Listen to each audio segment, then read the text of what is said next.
Bonjour à toutes, bonjour à tous. Bienvenue sur le podcast Flamme Jumelle, Flamme Humaine et sur ma chaîne Harmoniste à Flamme.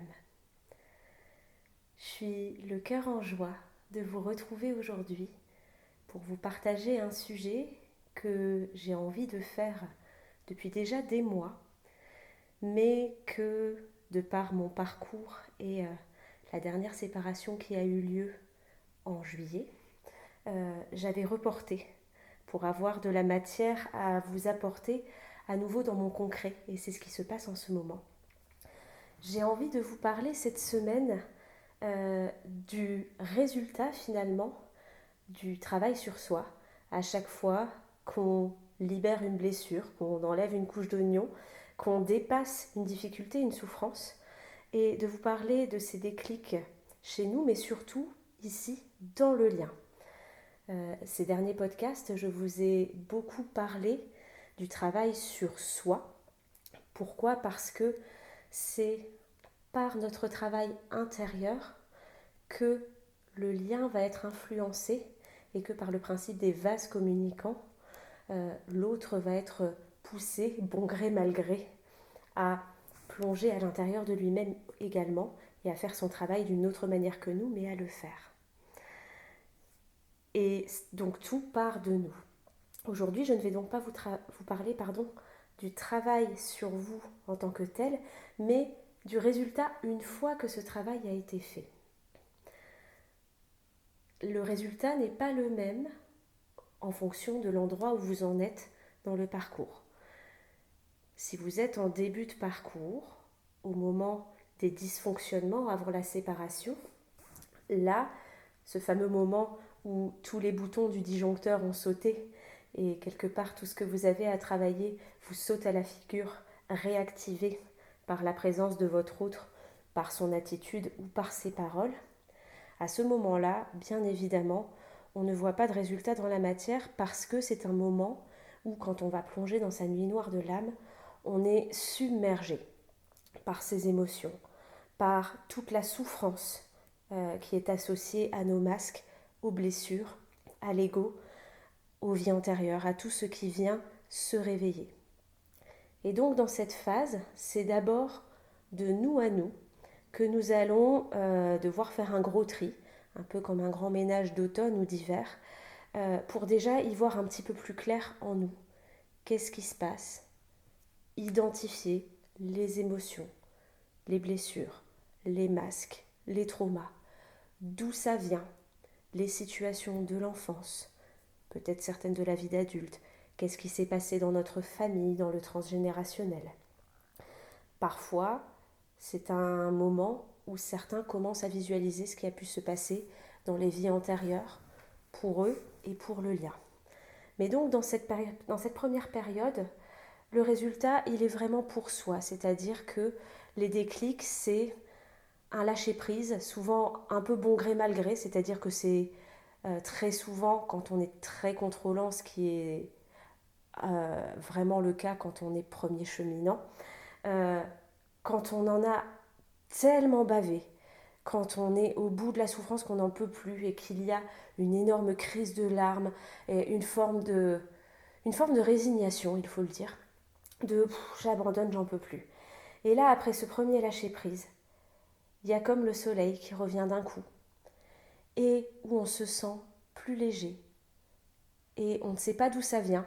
Un peu comme quand il y a un gros orage et on se demande si le soleil va revenir en jour et puis par miracle, pouf, ça revient. Et c'est donc de soi à soi, dans cette première partie, qu'on va voir le résultat de ce qu'on vient de libérer. Un peu plus tard, dans le lien, au moment des allers-retours, ou même de ce passage qu'on appelle le switch, c'est-à-dire où le premier cheminant a déjà suffisamment travaillé sur lui pour atteindre un état de stabilité intérieure, un état d'être. Ça ne veut pas dire qu'il n'y a plus d'émotions, ça ne veut pas dire qu'il n'y a plus de blessures. Encore une fois, nous ne sommes pas dans le monde divin, nous sommes dans le monde humain.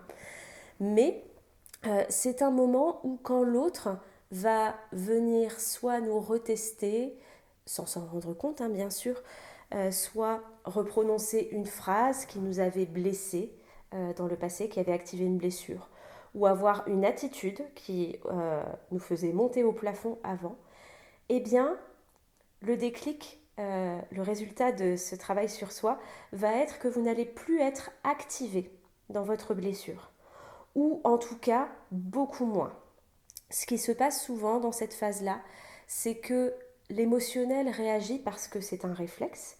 Le cerveau limbique, dans le fonctionnement du corps humain, s'active avant le cortex, qui est le cerveau rationnel.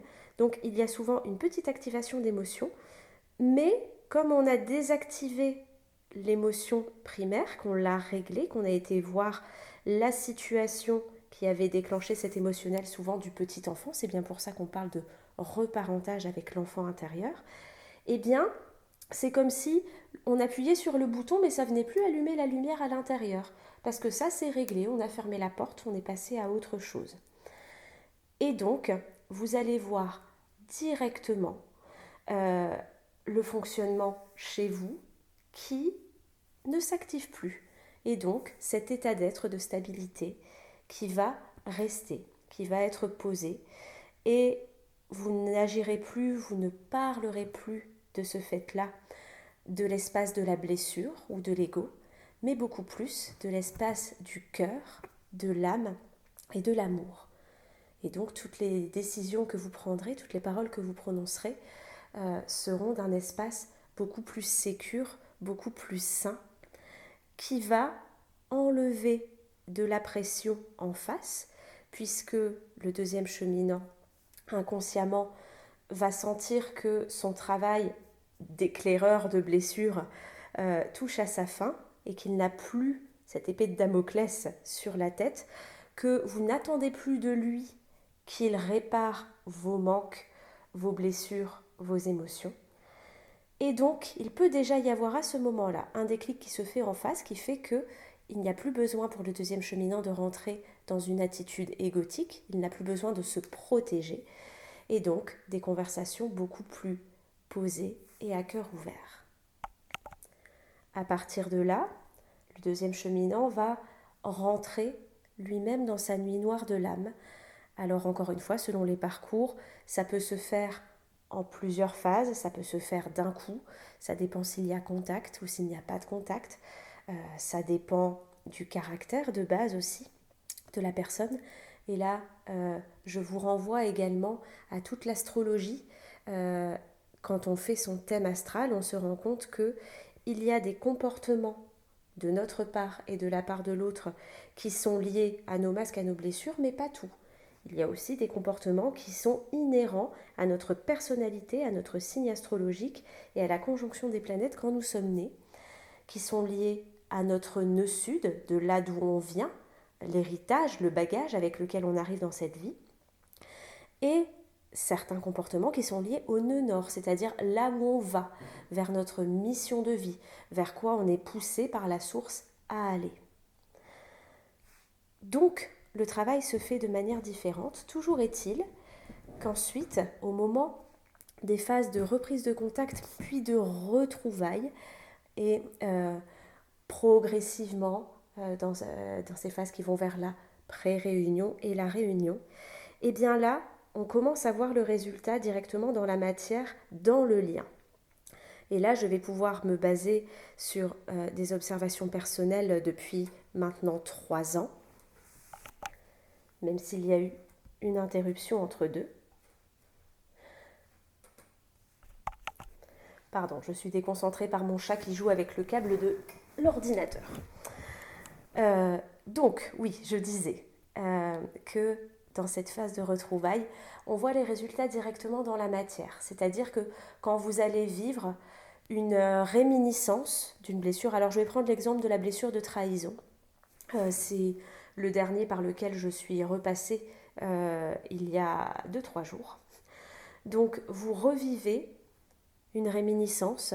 Alors ça peut être un peu comme une pellicule qui défile de votre vie. Alors, en ce moment, ça arrive beaucoup avec des vieilles situations de l'enfance, de l'adolescence. Ça peut toucher tous les domaines, le pro, le perso, l'affectif, le familial. Et ça vient réactiver au moment de ces retrouvailles, eh bien, la peur d'être trahi par l'autre, puisque ce sont des choses généralement qu'on s'est fait vivre pendant les allers-retours, la période de dysfonctionnement, etc. Et donc, vous allez à nouveau, comme dans les périodes où vous travaillez sur vous, reprendre votre miroir, regarder si cette réminiscence a encore lieu d'être ou pas, parce que ça peut être aussi une habitude du cerveau, de l'ego, qui a fonctionné comme ça, de le refaire revenir. C'est un peu comme si vous passiez à une voiture à boîte automatique, vous aviez toujours conduit sur une manuelle, et bien les premiers temps, vous allez appuyer sur la pédale d'embrayage à gauche et vous dire à chaque fois, ah oui, c'est vrai, il n'y a pas de pédale d'embrayage. Et c'est à force de le faire que vous allez pouvoir enlever cet ancien réflexe pour ne plus appuyer sur la pédale d'embrayage. Eh bien, dans les fonctionnements égotiques et dans les blessures, c'est pareil. C'est-à-dire que quand on a désactivé la cause émotionnelle, il y a quand même une certaine habitude de fonctionnement et donc le fonctionnement peut revenir. Donc à ce moment-là, c'est le moment d'observer et de voir est-ce que ça me sert encore ou pas, est-ce que j'ai encore envie de m'enfermer dans ce schéma et de rester là-dessus, ou bien est-ce que je peux tout simplement poser une action différente ou penser différemment, et là ça va se désactiver. Il est possible aussi qu'il y ait encore quelque chose à aller chercher, soit quelque chose que vous n'aviez pas encore vu, soit la même chose mais sous un autre angle parce que ça avait besoin d'être à nouveau revisité. Toujours est-il qu'une fois que vous avez fait ce travail sur vous, que le lâcher-prise a eu lieu, eh bien, dans le lien, si vous êtes en période de retrouvailles, vous allez voir un résultat, une ouverture, vous allez ressentir une ouverture de cœur, un déploiement d'amour à l'intérieur de vous et bien souvent pour l'autre. Et vous allez très souvent observer la même chose de l'autre côté. Et plus le temps passe, plus vous vous rapprochez, plus les retrouvailles finissent par construire quelque chose dans la matière, et plus le temps entre le moment où vous avez fait votre libération et la réaction en face est court. Dans les premiers temps de retrouvailles, donc il y a 3 ans pour moi, oui c'est ça, presque 3 ans. Pardon, je me perds dans les calculs, le temps n'a plus d'espace dans ce, dans ce parcours. En général, quand je libérais quelque chose, il fallait 1 semaine, 2 semaines pour que je voie dans la matière, chez mon autre, quelque chose de similaire et l'ouverture. Et puis, plus ça a avancé, ça s'est réduit. 1 semaine, quelques jours. Aujourd'hui, nous en sommes arrivés à un stade où quand je libère quelque chose, et je vous parle vraiment d'un vécu, puisque une des dernières fois où c'est arrivé, nous étions ensemble à ce moment-là, dans la même pièce. Quand je libère quelque chose, la libération, c'est l'histoire de quelques secondes en face. C'est assez impressionnant. Et c'est là qu'on comprend vraiment de manière tangible dans la matière ce concept des vases communicants, où quand l'un travaille sur quelque chose chez lui, ça vient automatiquement générer un changement de vibration, un changement d'énergie chez l'autre, que ce soit quand on est en contact, en présentiel, ou à distance, même à des milliers de kilomètres. Donc, ces déclics, ces libérations qui se font ensuite en simultané, eh bien, elles permettent une ouverture de cœur, un déblocage des deux côtés, et donc une expansion d'amour à ce moment-là, qui est vraiment, là on peut parler d'amour inconditionnel. Parce que les masques sont tombés, parce que le lâcher-prise a été fait, et qu'à ce moment-là, il n'y a plus rien d'autre qui existe que de l'espace vierge, pour laisser circuler l'amour, et l'amour peut vraiment circuler. Et ces moments-là peuvent se voir au moment des retrouvailles, dans les discussions, dans les regards, dans l'intimité, dans voilà, tout ce que vous pouvez vivre dans la matière. Mais en tout cas, ce sont des moments tellement connectés à la source, tellement divins. On a l'impression de revivre finalement la reconnexion, cette fameuse lune de miel dont on parle, ce point final qu'on nous avait montré, cette destination finale, avant de refaire revenir l'humain avec ses masques et ses blessures et de faire dysfonctionner, eh bien, dans ces retrouvailles, dans ce chemin vers la réunion, on retouche à ces moments-là, mais la blessure n'est plus là. Et donc, l'amour a toute la place pour s'expandre. Et pourquoi est-ce que j'ai envie de vous partager ça aujourd'hui ? Parce que ces moments-là, ce sont des moments qu'il nous faut comprendre. Pourquoi est-ce qu'on vit tout ce parcours ? Pourquoi est-ce qu'on vit tout ce chemin ? Et ça donne ou ça redonne le sens à ce parcours, à notre existence. Et ce que je vous décris là, dans des retrouvailles, dans une réunion, dans le lien avec l'autre, c'est valable aussi pour des personnes qui sont en parcours depuis bien des années où la réunion n'est pas forcément programmée pour cette vie-ci, mais qui vivent cet épanchement d'amour inconditionnel avec eux-mêmes. Ce qu'on vit aussi dans le parcours quand on est en contact avec notre autre. On vit les deux. Il y a des moments divins avec soi, des moments divins avec l'autre. Mais comme l'état d'être qui est à l'intérieur de nous est devenu complet, qu'on se suffit à nous-mêmes et que l'espace du manque n'existe plus, puisque de toute façon, qu'on soit en lien dans la matière ou non, notre autre est toujours énergétiquement avec nous. Et donc, au bout d'un moment, on ne ressent plus le manque, pas parce que l'autre ne nous manque plus, parce qu'il ne peut pas nous manquer. Il est toujours là, énergétiquement parlant. Donc, quel que soit le scénario, toutes ces libérations, tous ces déclics déclenchent un élan d'amour à l'intérieur de nous et un espace pour laisser circuler cet amour inconditionnel, cet amour universel qu'on peut ensuite répandre déjà en nous et autour de nous et ainsi honorer notre mission dans ce parcours de lien d'âme, de pouvoir apporter de la lumière. Et Dieu sait que notre monde en a grand besoin. Voilà pour ce partage aujourd'hui.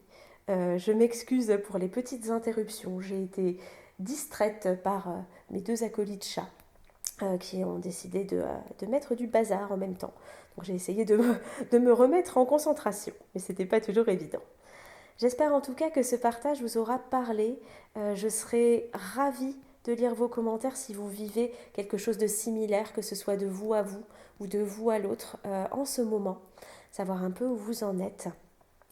Si vous ressentez le besoin d'être accompagné, soit guidé, soit en autonomie, pour continuer ce travail de libération, d'identification, je vous invite, si ça vous appelle, à aller faire un petit tour sur mon site internet où sont détaillés tous mes accompagnements. Vous y retrouverez aussi le programme en ligne Guérir ses blessures de l'âme pour révéler sa flamme, en 5 modules et sur 3 mois en autonomie. D'ici là, je vous donne rendez-vous la semaine prochaine pour un nouvel épisode. Prenez bien soin de vous et je vous embrasse.